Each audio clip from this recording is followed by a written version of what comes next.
తాకట్లో ఉన్న బంగారాన్ని విడిపించి ఆ రోజున మార్కెట్ ధర కట్టి మిగిలిన డబ్బును మీకు అందిస్తుంది కొమ్మూరి గోల్డ్.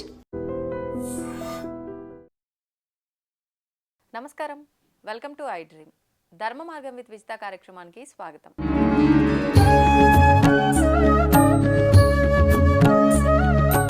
ప్రస్తుతం మనతో పాటు ఉన్నారు ప్రముఖ ఆధ్యాత్మికవేత్త ప్రొఫెసర్ సత్యనారాయణ మూర్తి గారు. ఇప్పుడు గురుగారితో మాట్లాడదాం. నమస్కారం గురుజీ. నమస్కారం విజిత. గురుజీ, మనం మంచి చేసినా చెడు చేసినా ఏం చేసినా దానికి ఫలితం ఖచ్చితంగా ఉంటుంది. అంటే పాపమైనా సరే పుణ్యమైనా సరే దానికి తగ్గ ప్రతిఫలం అనేది ఎవరైనా అనుభవించాల్సిందే అని చెప్పి ఒక సిద్ధాంతం అయితే ఉంది.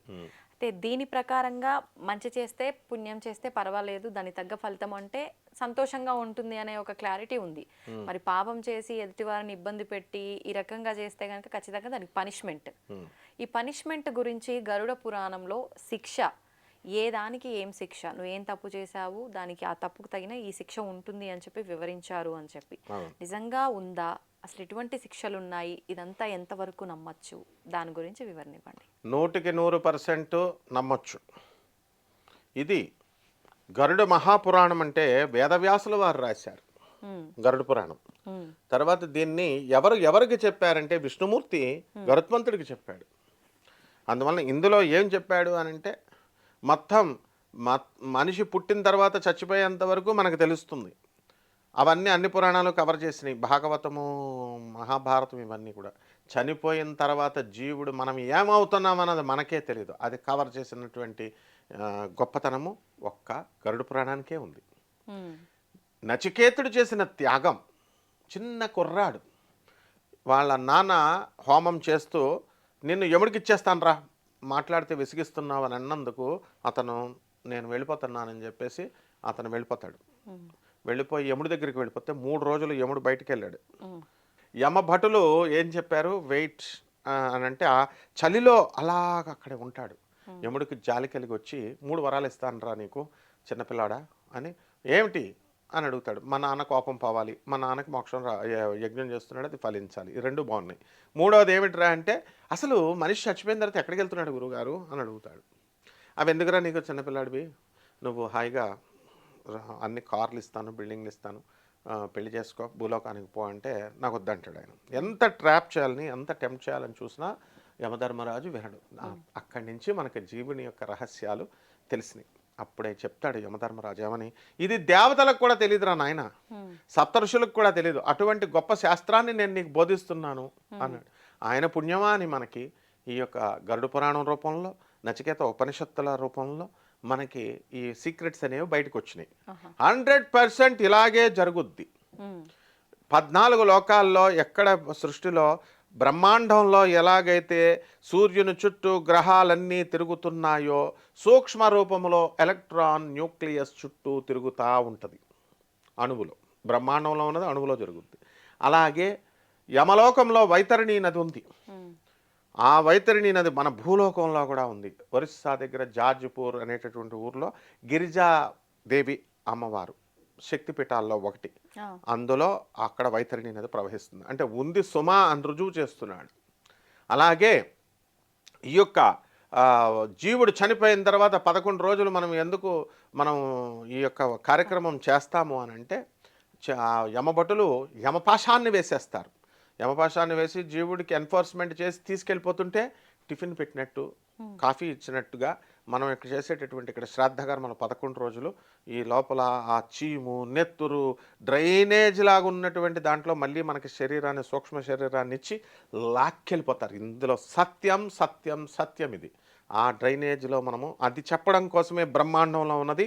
తల్లి కడుపులో బిడ్డ మనందరం కూడా డ్రైనేజ్లో పెరిగాం. తల్లి కడుపులో అక్కడే తిండి, అక్కడే ఎక్స్క్రిషన్ అంతా కూడా. ఆదిశంకరులు చెప్తాడు ఏమని, జీవుడు మనందరం కూడా స్వామి శివ నన్ను బయటికి వదిలేసేయి, నేను నిన్ను సేవ చేసుకుంటాను, ఈ డ్రైనేజ్ నుంచి నన్ను బయటికి తీసేయి అంటే వచ్చిన తర్వాత బాల్యంలో ఆటల్లో నిమగ్నమై, యవ్వనంలో కామంలో నిమగ్నమై, వార్ధక్యంలో బాధ్యతలతో నిమగ్నమై మొత్తం అవయవాలన్నీ కృషించిపోయిన తర్వాత వార్ధక్యంలో కుక్క చావు చచ్చిపోతాం. ఇది జీవుడు చేసేది. ఆ కుక్క చావు వద్దురా నాయనా, నువ్వు ఈ శరీరం మళ్ళీ నీకు ఇవ్వబడుతుంది. మళ్ళీ నీకు ఇచ్చినటువంటి ఈ శరీరం ఎందుకు ఇవ్వబడుతుంది? అయితే స్వర్గానికి వెళ్ళాలి, లేకపోతే నువ్వు మోక్షం తెచ్చుకోవాలా. This is only for liberation అని ఆదిశంకర్లు తస్మాత్ జాగ్రత్త అని చెప్పారు. ఇది నగ్న సత్యం.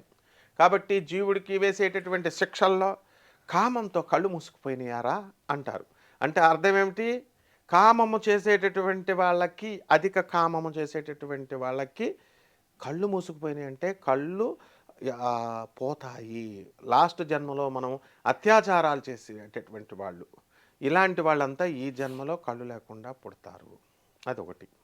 నెక్స్ట్, ఇతరుల యొక్క అన్నాన్ని మనం తీసేసుకుంటాం. ఈ రౌడీ షీటర్లు వీళ్ళు కబ్జాలు చేస్తూ ఉంటారు.